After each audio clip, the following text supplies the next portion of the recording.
دوستو، ایک زمانے میں ہندوستان کے وسیع برصغیر میں فتح، چالاکی اور نو آبادیات کی ایک کہانی سامنے آئی جب برطانوی ایسٹ انڈیا کمپنی نے متنوع ثقافتوں اور تہذیبوں کی اس سرزمین پر اپنا تسلط حاصل کرنے کی کوشش کی۔ برطانوی تاجر 1600 کی دہائی کے اول میں ہندوستان پہنچے۔ ابتدائی طور پر برصغیر پاک و ہند کے ساتھ منافع بخش تجارتی مواقع کی تلاش میں تھے۔ مغل سلطنت، جو کبھی ایک مضبوط طاقت تھی جو پورے خطے میں پھیلی ہوئی تھی، 18ویں صدی کے اول تک ختم ہونا شروع ہو گئی۔ جیسے جیسے اس کی طاقت کمزور پڑتی گئی، برطانوی ایسٹ انڈیا کمپنی کو اپنے اثر و رسوخ اور منافع کو بڑھانے کا موقع ملا اور ان کے عزائم تجارت سے آگے نکل گئے۔ کمپنی نے مختلف علاقوں میں اپنی تجارتی پوسٹیں قائم کی۔ مہارت سے مقامی حکمرانوں کو ایک دوسرے کے خلاف کھیلتے ہوئے ہندوستانی علاقوں میں قدم جمانے کے لیے انہوں نے اپنے اثر و رسوخ کو بڑھانے اور کنٹرول قائم کرنے کے لیے سفارتکاری، رشوت خوری اور فوجی طاقت کا ایک مجموعہ استعمال کیا۔ دوستو، انگریزوں نے بڑی چالاکی سے مغل شہنشاہ اور اس کے امراء کے ساتھ جوڑ توڑ کی۔ انہیں کمپنی کو مختلف حقوق اور مراد دینے پر آمادہ کیا، اکثر مالی مدد یا تحفظ کے بدلے میں۔ آہستہ آہستہ لیکن مستقل طور پر برطانوی ایسٹ انڈیا کمپنی اپنے فوجی اور انتظامی آلات کے ساتھ ایک تجارتی ادارے سے ایک نیم سیاسی طاقت میں تبدیل ہو گئی۔ 18ویں صدی کے وسط تک انگریزوں نے ہندوستان کے وسیع علاقوں پر کامیابی کے ساتھ کنٹرول حاصل کر لیا اور بہت سے خطوں میں اصل حکمران بن گئے تھے۔ انہوں نے منظم طریقے سے علاقوں کو ضم کر لیا، اکثر شاہی ریاستوں کی کمزوریوں اور اندرونی دشمنیوں کا فائدہ اٹھایا۔ مغل شہنشاہ ایک علامتی شخصیت کے طور پر کم ہو کر برطانوی زیر تسلط رکھا گیا۔ جیسے جیسے انگریزوں نے اپنی حکمرانی کو مضبوط کیا، انہوں نے تقسیم کرو اور حکومت کرو کی پالیسی اپنائی۔ متحد مزاحمت کو روکنے کے لیے مختلف برادریوں کو ایک دوسرے کے خلاف کھڑا کیا۔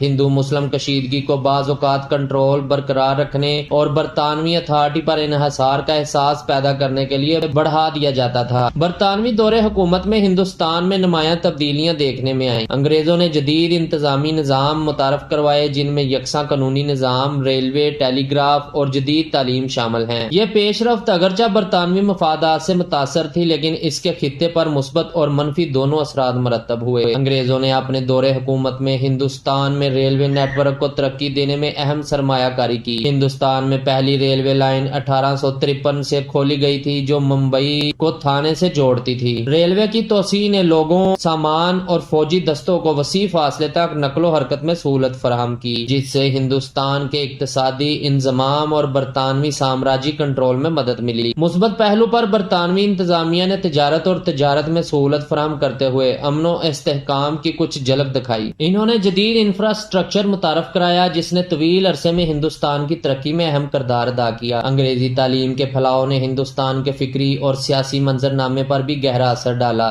جس سے ہندوستانی مفکرین اور رہنماؤں کی نئی نسل کو فروغ ملا۔ تاہم برطانوی راج کے منفی اثرات کو ہندوستانی آبادی نے گہرا محسوس کیا۔ انگریزوں نے ایسی اقتصادی پالیسیوں پر عمل کیا جو برطانوی مفادات کو ترجیح دیتی تھیں، جو اکثر ہندوستانی کسانوں اور صنعتوں کے استحصال اور غریبی کا باعث بنتی تھیں۔ بھاری ٹیکسوں کے نفاذ اور محصولات کی وصولی کے طریقوں نے بڑے پیمانے پر غربت کو جنم دیا۔ انگریزوں نے ہندوستانیوں کے خلاف امتیازی پالیسیاں بھی نافذ کیں، جن میں ہندو اور مسلم قوانین اور طریقوں کے درمیان بدنام زمانہ تقسیم بھی شامل ہے۔ انہوں نے ہندو اور مسلم پرسنل لاز کو الگ الگ بنانے کی کوشش کی، جس سے دونوں برادریوں میں عدم اطمینان پیدا ہوا۔ اس کی وجہ سے آل انڈیا مسلم لیگ کا عروج ہوا، جس کی بنیاد 1906 میں برطانوی ہندوستان میں مسلمانوں کے مفادات کی وکالت کے لیے رکھی گئی۔ وقت گزرنے کے ساتھ ہندوستانیوں نے برطانوی حکومت کے خلاف مزاحمت شروع کر دی، جس کے نتیجے میں آزادی اور خود حکمرانی کے لیے مختلف تحریکیں شروع ہوئیں۔ انڈین نیشنل کانگریس، جس کی بنیاد 1885 میں رکھی گئی تھی، ایک اہم سیاسی قوت کے طور پر ابھری جو زیادہ ہندوستانی نمائندگی اور بالآخر مکمل آزادی کی وکالت کرتی ہے۔ ایک علیحدہ مسلم ریاست پاکستان کا مطالبہ 1940 کی دہائی کے دوران زور پکڑا، جس کا اختتام 1947 میں ہندوستان کی المناک تقسیم پر ہوا۔ 14 اگست 1947 کو پاکستان نے آزادی حاصل کی، جبکہ 15 اگست 1947 کو ہندوستان نے آزادی حاصل کی، جس سے برطانوی حکومت کے تقریباً 200 سال کے خاتمے کا نشان ہے۔ تاہم تقسیم ہندوؤں اور مسلمانوں کے درمیان فرقہ وارانہ تشدد کا باعث بنی، جس کے نتیجے میں پاکستان ایک الگ مسلم اکثریتی اقلیتی ملک کے طور پر وجود میں آیا۔ آخر میں برطانوی ایسٹ انڈیا کمپنی کے منافع اور توسیع کی جستجو نے انہیں مغلیہ سلطنت کو زیر کرنے اور آہستہ آہستہ ہندوستان پر کنٹرول حاصل کرنے پر مجبور کیا۔ ان کی حکمرانی کے ہندوستان کے لیے دو رس نتائج تھے، جس نے مثبت پیش رفت اور منفی نتائج دونوں کی ایک پیچیدہ میراث چھوڑی۔ بالآخر آزادی کی جدوجہد اور ہندوستانی عوام کی خود مختاری کی جدوجہد نے برطانوی تسلط کا خاتمہ کیا اور پاکستان اور ہندوستان کی تاریخ میں ایک نئے باب کی راہ ہموار کی۔